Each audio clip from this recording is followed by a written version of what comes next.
whole lot of what's happening around the world. So I think my learning had been through the books, and this is some of the big ones which I read, but Poor Chalmers Almanac, it's wonderful how to buy and hold and buy businesses, which I think changed Buffett's mind also. How to buy businesses for holding forever. Forget about buying, selling in 2 years, 3 years, 4 years. Holding it forever. That should be the ultimate aim of understanding. So that was the kind of journey, my journey through the books, and it's on and it will continue. But how do I find value personally at the end of it? I understand the dynamics of making money in few businesses. I mean, you have to really figure out how the businesses make money all over. I mean, when I look back, it's so tough to really figure out how you go to the companies, very few company managements that tell you how do they make money. But you have to be persistent, and if you don't understand, just have a nice cup of tea and come back and don't bother about the stock.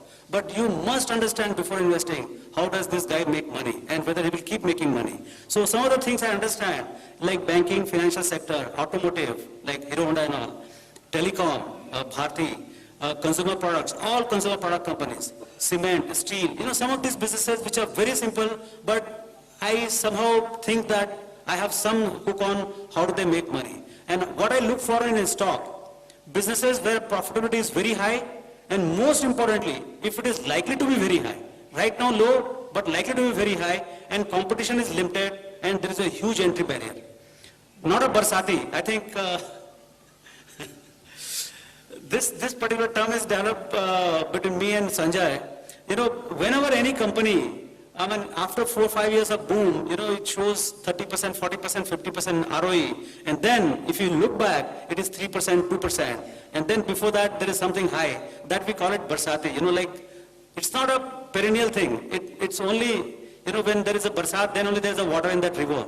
Baki time sukha rehta hai. So, don't buy those kind of stuff. Those are the most dangerous ones. Because what happens is, when there is a river is full, you feel that for lifetime it will be full. But after 3 months you realize that that water was an imaginary water. So and you end up paying full price. So please don't do that. Be very careful of this. This is the biggest trap in the stock market. And a lot of growth had. In India, in any case you don't have any dearth of growth, but you have a particularly big growth coming in, like we could see it in Hero Honda, Bharti. Some people saw it in retail, some people saw it in spirits, and I think there will be many more wonderful businesses which have become big in other parts of the world, and it will become big in India. And not fully discovered by the market, suffering from pessimism or temporary setback, and of course reasonable valuation. So this is how I go about look at my ideas. I'll just give you how I arrived at some of the ideas at way back. I mean, I was trying to figure out how did I go about doing it, and today if I get an opportunity again, I'll do it. Hero Honda in 1997, just a flashback.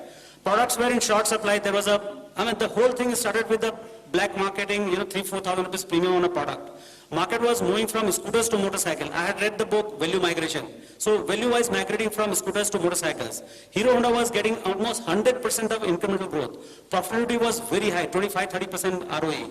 Penetration of motorcycle were negligible, and even two-wheeler was in single digit. Product had virtually no competition. The company was available for about 500 crores with 1,000 crores in turnover and 50 crores in profit, 10 P multiple.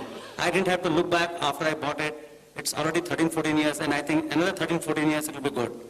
Bharti, 2003, perfect case of new technology forcing value migration from fixed line to wireless and power of network businesses. Michael Mobishin had taught us about some power of, Bhatta had sent me one article.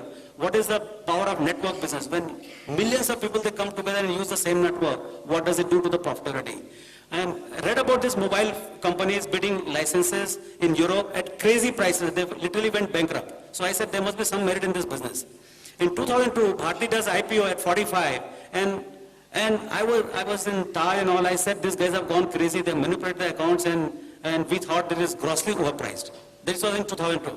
Company, then it becomes promptly 15-20 bucks, and I was watching it because I was interested. Then company grows rapidly with 26% EBITDA, but with no profit margin. So people were not understanding what the hell is happening there, because interest and depreciation was eating up entire 26% EBITDA, and company was not profitable visibly, but it was very profitable inherently. Jan or something.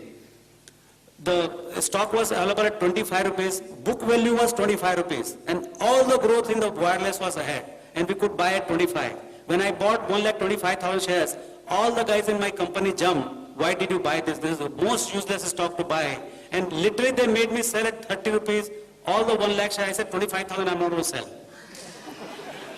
Come what may, I'm not going to sell. Then again at 33, 34, I ended up buying huge quantity. Because it was just, it couldn't have been, kind of left. Because you don't come across this kind of ideas. And my dear friend Sanjay Bhattacharya, he also didn't agree with this. Then came 2002, SBI. Then I talked about Buffett's on markets. And when I was doing this, then I understood about importance of interest rate decline on the value of the assets. He said, it's one of the best articles to read ever written. He doesn't write many articles, the Buffett on markets. Change in interest rates, any minor change in the interest rates changes the value of every asset in any part of the world. That was the thought process with that, and this got inspired because that time Indian interest rates were coming from 11-12% to as low as 5-6% in 2002-03. And yet the values of the assets in India had not changed. SBI had almost 1 lakh crore book, treasury book at that point of time, of which value had gone up by 15 to 20,000 crores, and the stock was around about 10,000 crores. Had earnings of 2,000 crores per annum, and book value was 275. I don't think anybody could have asked for anything more, and the stock was allowable for 220. And you could go to anybody and nobody was endorsing that it's a good value. And hence, I started buying since then. I have been buying at various prices. Even now, I think again it is suffering from minor pessimism, and I think everybody is holding it. I think it is one of my second or third biggest holding, and I still think it's one of the best bets. Nestle, which is the now more contemporary, and I did it last year. When I did my 12th study, the next $1 trillion opportunity, which is my latest passion, and massive, the kind of consumer boom which is going to come through in, that was an expectation. I still didn't buy. 13th study, where we talked about, Buffett talked about in his letter, great, good and gruesome, and Nestle fitted all kinds of bill for, as a great company. When I was writing the report, I started buying Nestle, because I didn't buy Nestle so far because it was looking expensive, but after reading this particular article, I realized that Nestle's valuation is not unreasonable. Valuation was issued, but at 25 times 2009 earning, at the beginning of 2009. I thought 4% dividend and about 18% growth will give me 20% per annum. Still I was scared. So I was expecting about 20% return in the next few years. And if by chance growth surprises me as the next $1 trillion kicks in, I will make a lot of money. But if by chance the growth slows down and market punishes it, I will buy more stocks. So I am still, if by chance growth slows down and the valuations come down, I think I'll buy a lot more. But I'm not going to leave this stock for next 5-10 years, forget, but probably 30, 40, 50 years.